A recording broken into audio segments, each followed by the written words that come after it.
Welcome back to Build at Bear Lake, where my husband and I are working on building our very own dream home in Garden City, Utah. We are in the rough framing stage of our 40 by 40 garage. Last week we got the beam over the garage door opening into place and finished off the top plate all the way around the outside edge of the garage.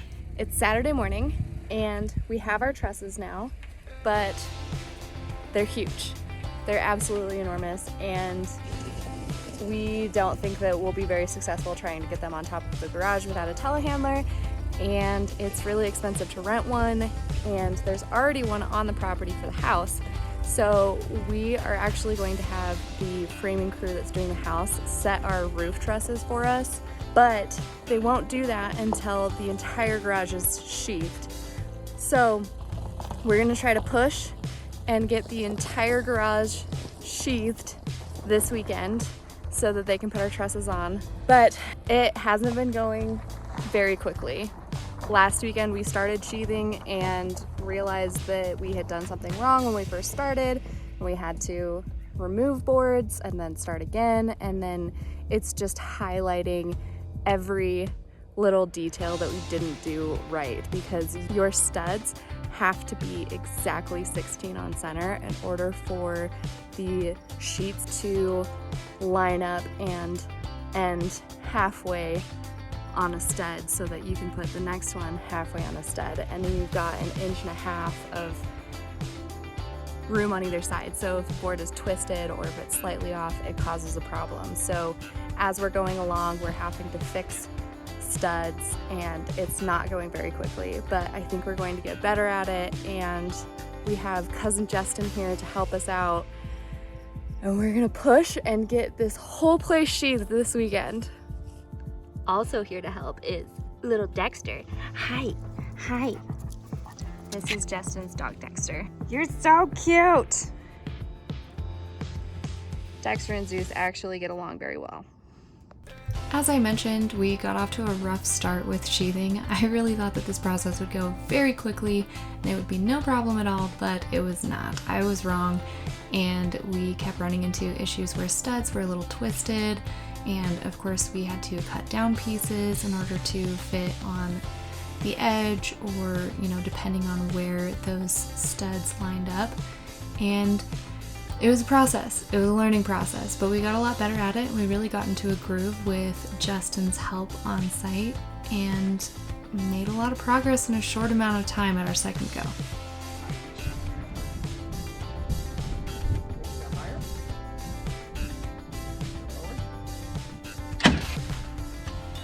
So close to my face.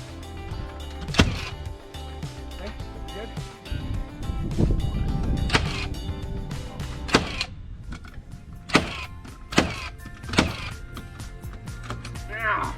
Nails! Always. We did go through an insane amount of nails, and it felt like we were constantly reloading the nail gun.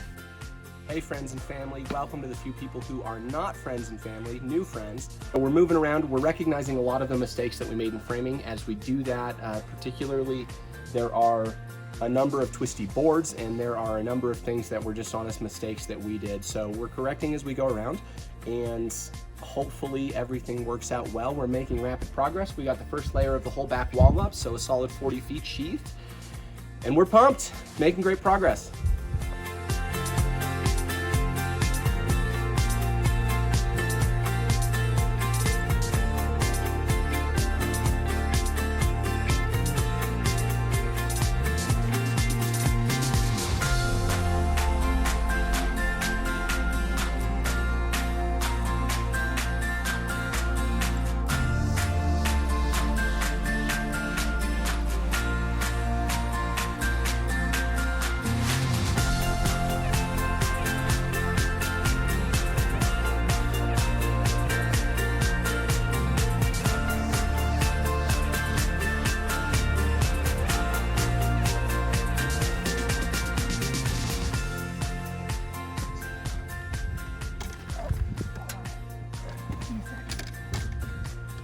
How are you doing on height? Good. 1.5 inches upward. Going. 0.5 Inch? Quarter of an inch? Tiny bit? Tiny bit? Okay, drop it tiny bit. Alright, let's get your hand out, adjust it, check the other side.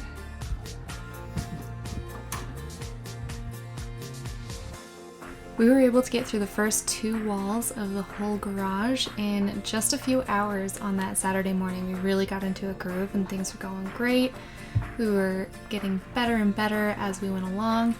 And right as we were about to start working on the 3rd wall, my mother showed up with my cousin and my grandmother, so I got distracted and it was just Justin and Mike working on that 3rd wall, but they got through it and we were really happy with the progress that we were able to make on that one day.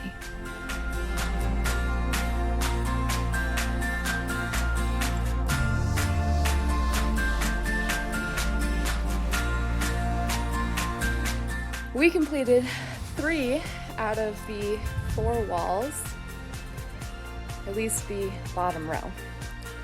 Bottom row of 3 out of the 4 walls, which I think is pretty good. We're gonna call it a day now and have some dinner, chill, and hopefully get the top layer and the last wall done tomorrow. Yeah, that did not happen. Sunday was not our day. While the boys are working on the first wall that has straps on it, I am going to go to the store and get more of the nails that we need to attach those straps. Our plan specified that they should go underneath the sheets, whereas sometimes they go outside of the sheet. I think it just depends on your engineer, but ours are supposed to go underneath the sheet and they're working on attaching those, but we just don't have enough of the nails that we need in order to attach them. So I'm running a quick errand while they get to work.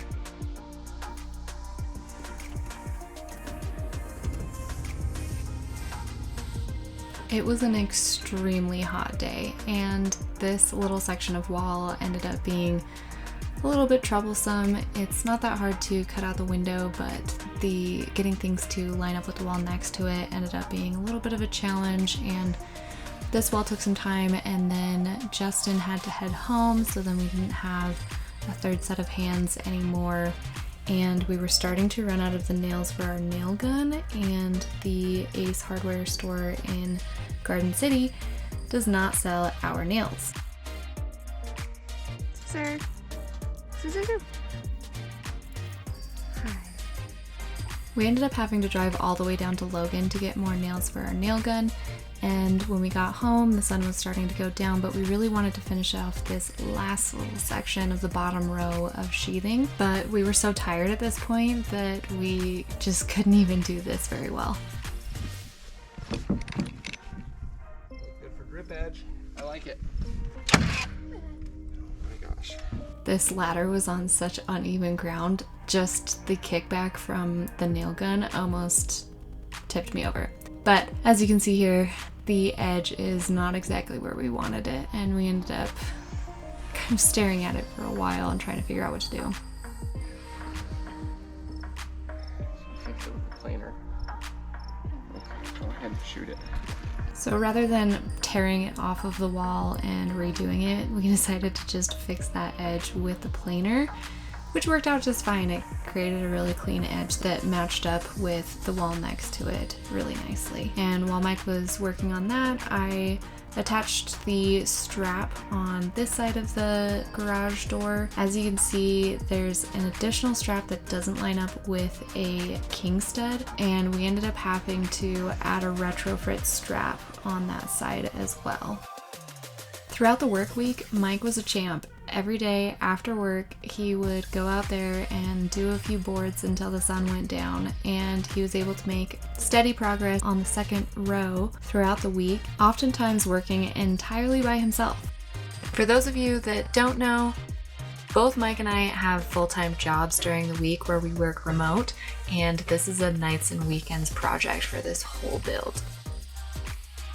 It ended up being totally okay that it took us an entire week to sheath the outside of the garage, because as it turns out, over that weekend, our framers had all of their tools stolen out of their trailer. So we didn't have anybody to set the trusses on the garage anyways. It didn't slow us down, and we were able to take the whole week to get everything nice and perfect and ready for them to set trusses the next week. Here we are cutting the very last sheet, and we are very happy about it. All in all, it ended up taking us a full week. So we had Saturday, Sunday, the work week evenings, and then one more Saturday of work to finish up all of the sheathing on the entire garage. Thank you so much for watching. Next week, we're going to have the trusses put onto the garage by the crew, and then we'll be putting the sheathing on top of the garage. And I promise that a video about the house and the rough framing of the house is coming soon as well.